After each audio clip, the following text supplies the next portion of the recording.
guys, welcome back to the summit called Writers Making Money. Lose the ego, tap into your talent, and bring in cash during these weird ass apocalyptic times. My name is Dawn DeKaiser. I'm a TV writer and script consultant. And today I get to talk to Martha Hanlon. She's a business development and leadership acceleration expert. She empowers, inspires, and strengthens business leaders. And by the way, this applies to you, writers and creators, and you're about to see why.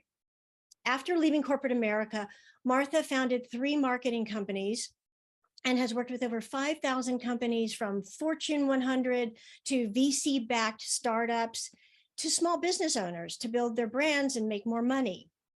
Martha has an MBA from the Wharton School at University of Pennsylvania and a BS from Duquesne University. She's a very sought-after writer, speaker, and trainer.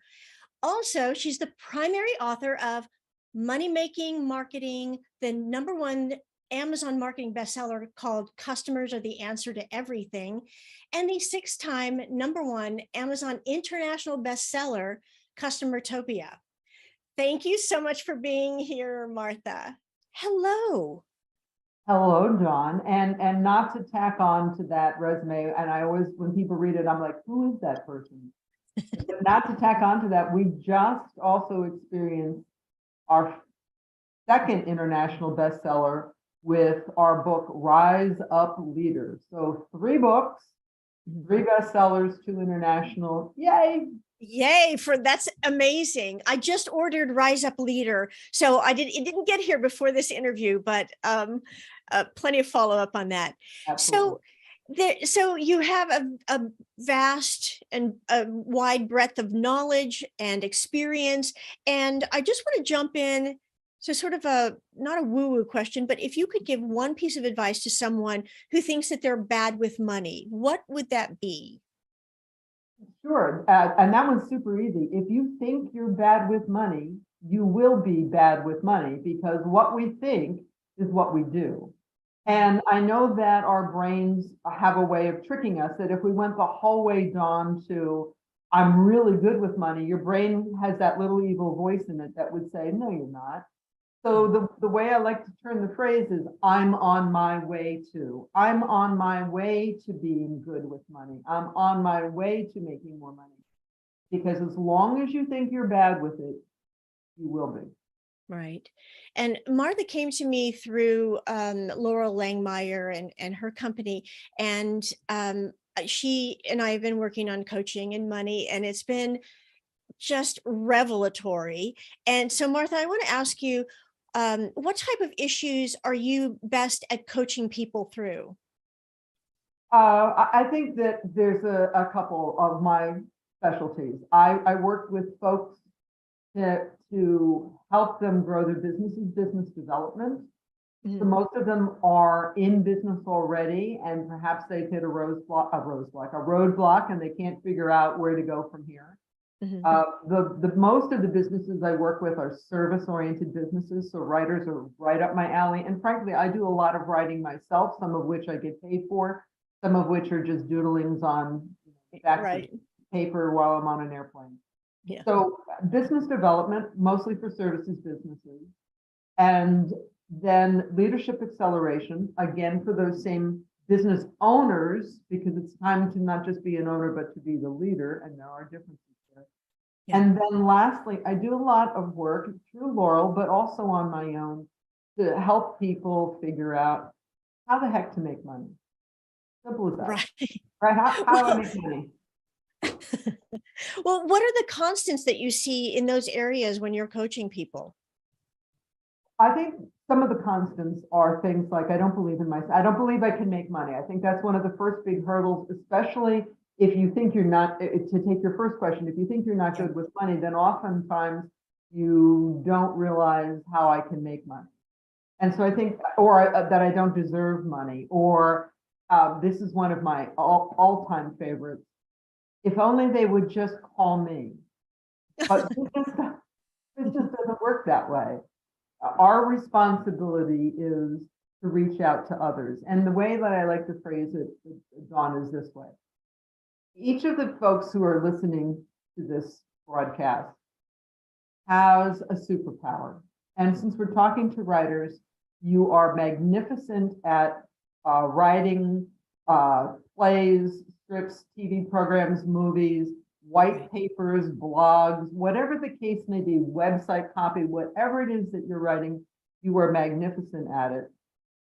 And the people that you should be working with have a headache. They're not good writers. They cannot convey a good message clearly. They don't have a power to be able to entertain people or to draw them in. The market's very noisy, and you have to be able to attract people quite quickly in that noisy market. And so the thing that I think it becomes very true is each of the folks listening has that superpower, and I think of it as an aspirin. It's an aspirin that's in your pocket, and your ideal customer has a headache. They can't write, they can't communicate who they are, what they do, they can't entertain, whatever the case may be. Yeah. You can choose to keep that aspirin in your pocket and have the person continue to have a headache, or through marketing and sales, dirty words I know for some, you can reach out and you can offer them the aspirin to take away their headache.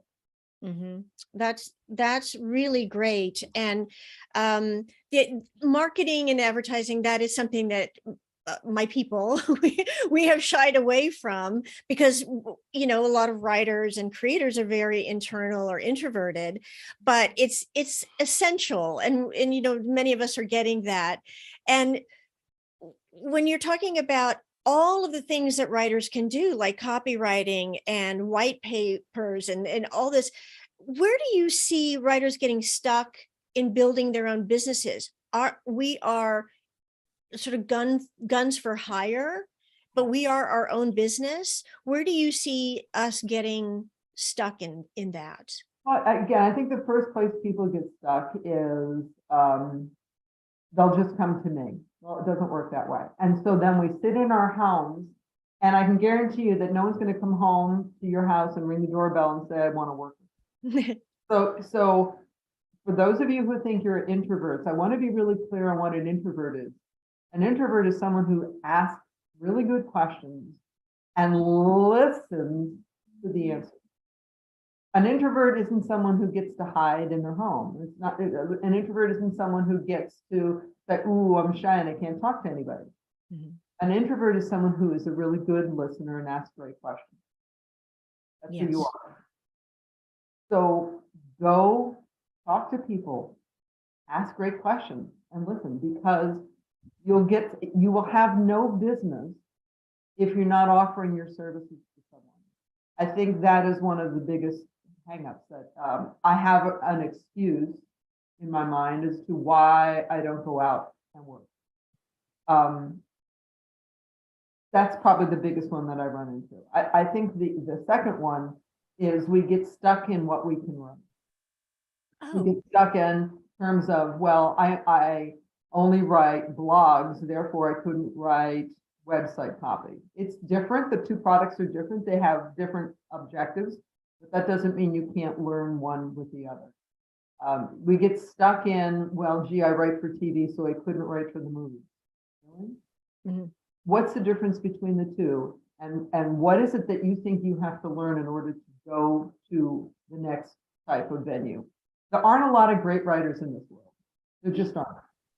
Because, and let me draw the line here. There are good writers, and then there are writers who know how to write to get people to do something, to open an email, to opt in on a website, to listen to a TV program, to go to a movie, to read a white paper. It's hard to write to get people to do something. If you can do that, you have a superpower that's worth exploiting. That's great. And I know that so many people out here who've been working for a long time, it's really about what can I write next or on the side that's going to bring money coming in. And there's the part of the ego that I have to say that held me back for a long time. It's like, I'm a TV writer. I don't do copy, but I do. And I love writing copy. I was in advertising. And there's a lot of different ways that we can use our God-given talents. Absolutely. Yeah. Absolutely. There's a lot of ways. So when you're talking about that idea of putting ourselves out there, that sort of brings me to the idea of leadership and say the traits of leadership. Can you talk to that? So leadership, we all own businesses, right? So, and as an owner of a business, we have a tendency to think that's the pinnacle. Whereas leading someone, leading yourself first, leading your team, Mhm. and leading your legacy. And by legacy, I mean your business, the money that you make. Those three things is where you want to put your leadership talent. And I want people to think of it this way. I know we all have been to webinars and events where someone says the number one thing you have to do, and they tell you that number one thing from their perspective. And I'm about to do that. Okay. The number one thing for a leader, and therefore the number one thing for a business owner, which is everybody on this call, is your number one responsibility is you are responsible for those around you to rise up. Simple concept. Let's take something really complicated and turn it into something simple. You are responsible for everyone around you to rise up, starting with yourself, and then your team, including any contractors you may have working for you, including your clients. You may need to be able to step in to help your clients rise up. And by that, I mean, get better at your job, get better at your occupation, get better at the output, get better at receiving, not just giving, because it's important to also rise up as a client to be able to receive product in a better way, to be able to build relationships in a stronger way. So the three tenets to me, Don, are lead yourself, lead your team, and lead your legacy. And all of that wraps up in your number one responsibility in your business is Amazing. rise up everyone around you. Amazing. And I'm guessing that that is what Rise Up Leader talks about. Yes. Yes. It's a very good call on your part. Yes. So when did you feel like you have this knowledge and this experience? Was there an actual turning point in your career that this became more of a mission about helping leaders find their way? I think I had a turning point. Absolutely, there was a turning point. So I've been working for myself. I came out of corporate America, probably like many people who are listening. And I went out to work for myself in 2002 when I got laid off because the internet bubble burst. And one of the things that I think I've discovered to lead to your point is I began working with businesses in Silicon Valley, venture capital back, they had some money. And then mostly through my arrangement, my relationship with Laurel, I started working with a lot of small business owners. And what I discovered is that small business owners are usually subject matter experts. We wake up one day to start our business because we're great chiropractors, we're great financial planners or accountants or yoga instructors or writers. And we don't have business acumen. I'm lucky I went to business school. They gave me a whole pound of business acumen.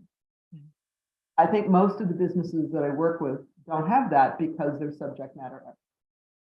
So you're not a writer, you're a business person. And it just so happens the service that you're offering is writing. You don't even have to do the writing. You can have a team of people around you who do the writing. You could farm it out.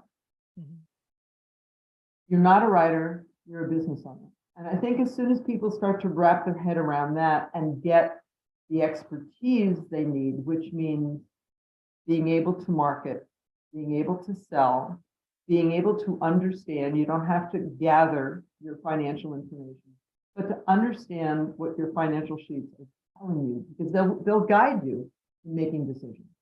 Right. That's fantastic. I think that's something that we eventually learn, but we don't start into a creative field with that in mind. Right. you've written these best-selling books, and so many of my viewers, I think, are ready to write their first book or their next book. Mhm. And can you tell me how those helped your company, your business, in the writing of them? Sure. It can be a painful process, and I found, just as a point for all your listeners, have a deadline that somebody else gives you, because that really helps to get something done. Um, Here's to me what the business has grown from because of books. The books in and of themselves are not money generators to any great extent. If we make what, $4 from the sale of a book, wow, I'm not getting rich on that. What it is a very large calling card. It's a very big business card.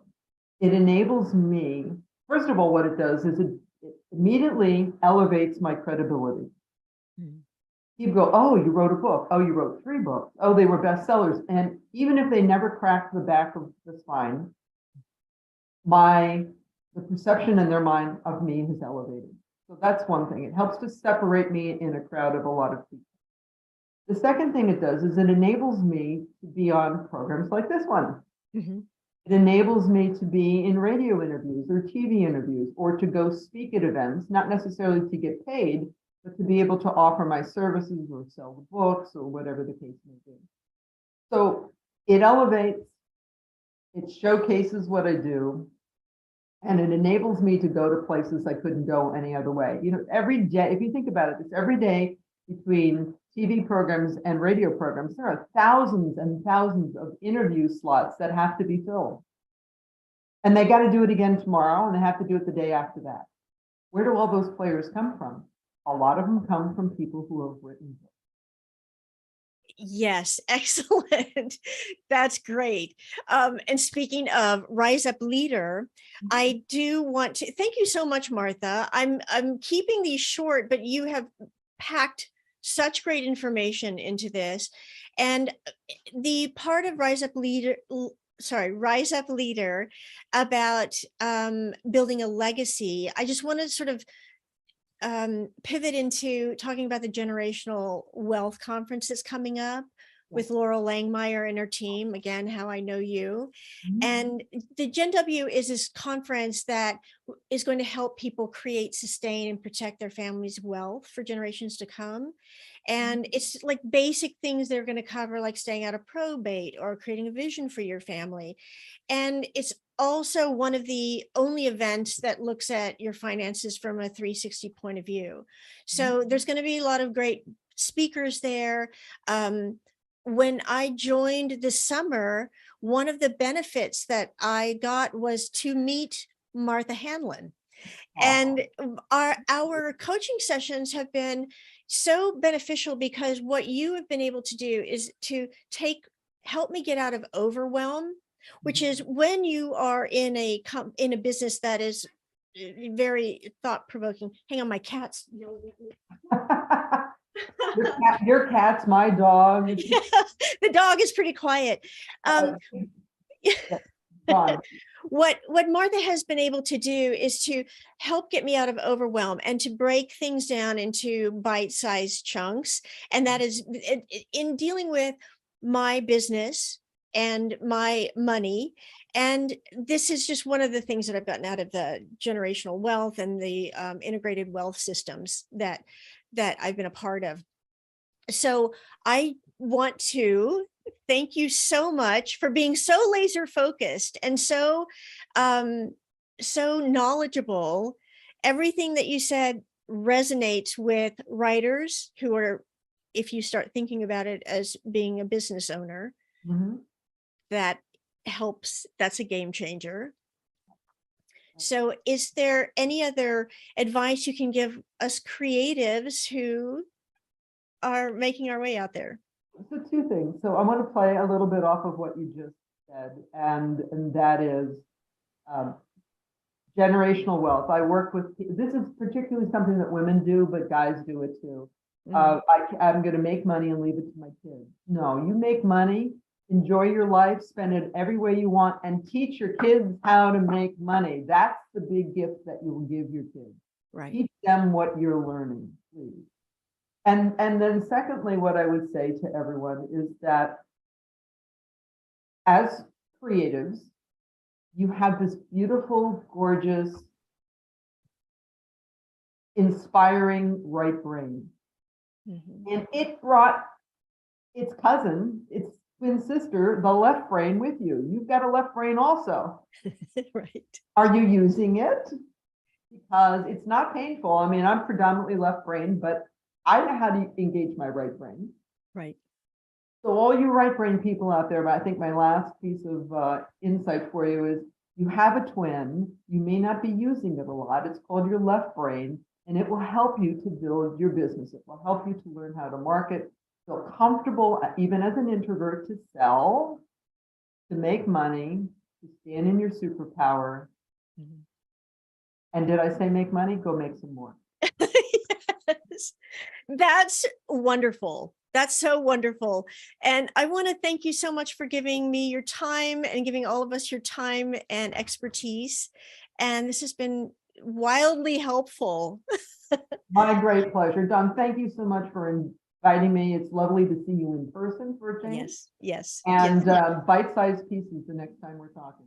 That's right. All right. Thank you so much. Thank you.